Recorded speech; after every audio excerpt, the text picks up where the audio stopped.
आंब्याचे बरेच प्रकार झाले। अजून एक आंबा नारळ वडी किंवा आपण आंबा नारळ बर्फी सुद्धा म्हणू शकतो।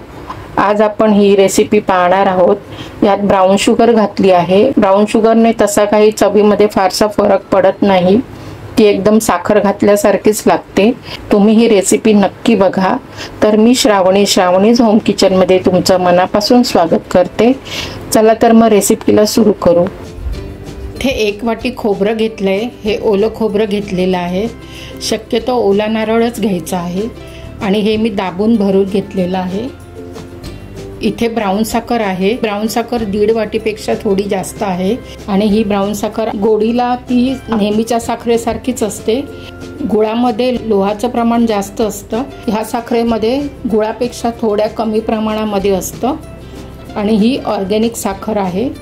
तर तुम्ही रेग्युलर आपली नेहमीची साखर वापरली तरी सुद्धा चालेल। ही माझ्याकडे आहे म्हणून मी घालते। इथे जेवढा आपण खोबरं घेतलंय तेवढाच आंब्याचा रस काढून घ्यायचा आहे। 2 चमचे भरून दुधाची साई मिक्सरला वाटून घेतली होती। इथे मी दुधाची पावडर घेतली आहे। दुधाची पावडर नाही घेतली तर दुधाची साई थोडं जास्त प्रमाणामध्ये घ्यायची। इथे 1 छोटा चमचा वेलची पावडर आहे। काजूची पावडर करून घेतलेली आहे, ही 2 चमचा आहे। तुम्ही क्रश करून घेतली तरी सुद्धा चालेल। आणि थोडेसे पिस्ता घेतले आहेत गार्निशिंगसाठी। मला कुठले ड्रायफ्रूट्स आवडतात ते तुम्ही घ्या। आणि इथे थोडं तूप घेतलंय। हे आपल्याला ताटाला लावायला लागेल।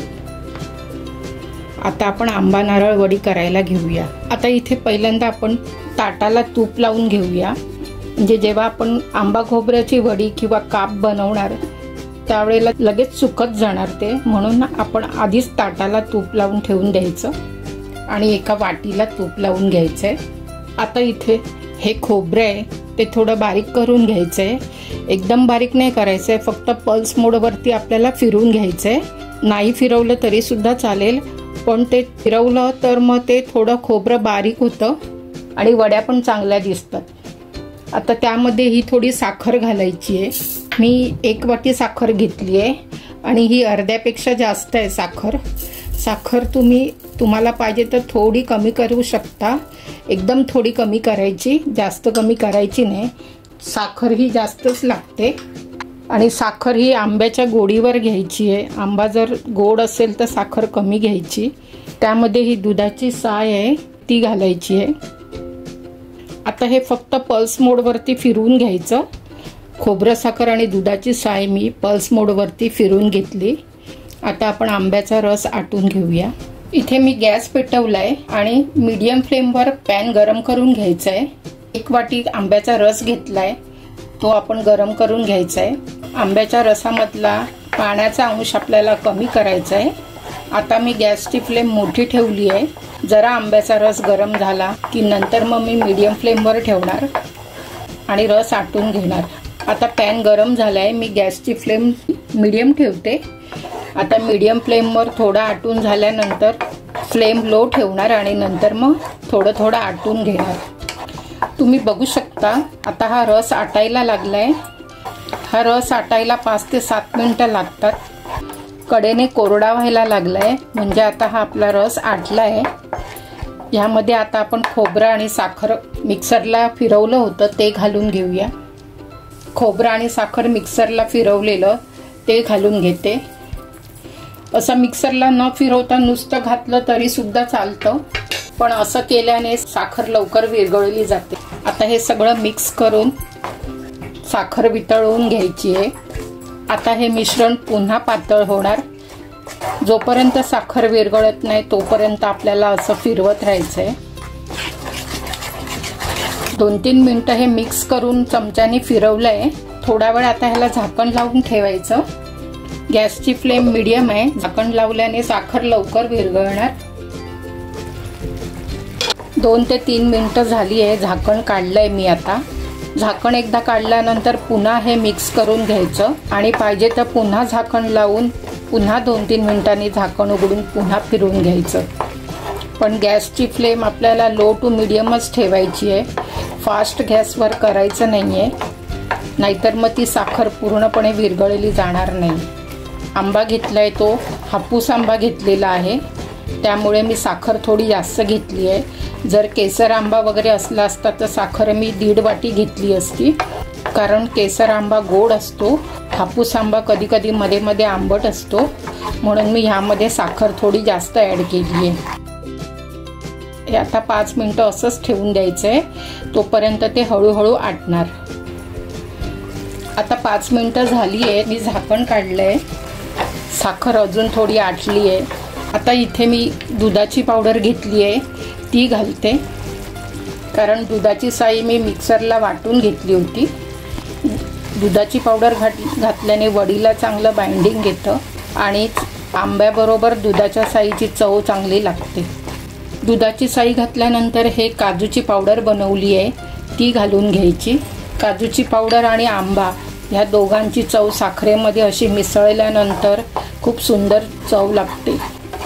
आता झाकण लावायची गरज नाही आहे, कारण हे आता आटत आलंय, जवळ यायला लागलंय। जोपर्यंत गोळा होत नाही तोपर्यंत आपल्याला हे फिरवत राहायचंय। मला इकडे 15 ते 20 मिनिटं लागली हा पाक आटून घ्यायला। साखर चांगली विरघळली आहे आणि आता ह्या मिश्रणाचा चांगला गोळा व्हायला लागलाय। आता इकडे वेलची पावडर घालायची आहे, वेलची पावडर शेवटी घालायची। अशा पद्धतीने गोळा व्हायला लागला की समजायचं की आपलं हे मिश्रण आता परफेक्ट झालंय। असा गोळा झाला की मग आपल्या वड्या थापून घ्यायच्या। मी आता गॅस बंद करते, थोडा वेळ असा चमच्याने फिरवते, कारण पॅन गरम आहे, हे तेवढ्या गरम पॅनवर ते चांगलं शिजलं जाईल। अजून आपलं मिश्रण तयार झालंय। आता हा गोळा आपण ह्या ताटावर पसरून घेऊया।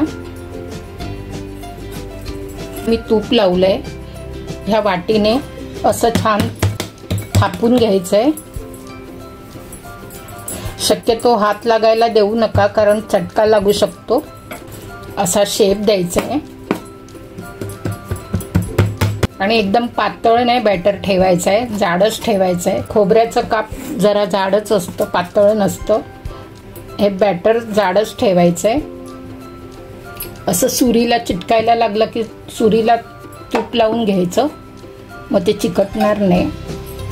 हे थोडं आता सुकायला द्यायचं।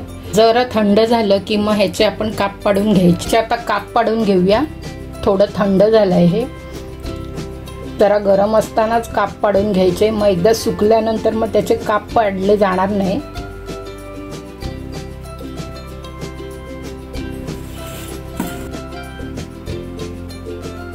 ह्यावर पिस्ता पेरून घ्यायचा।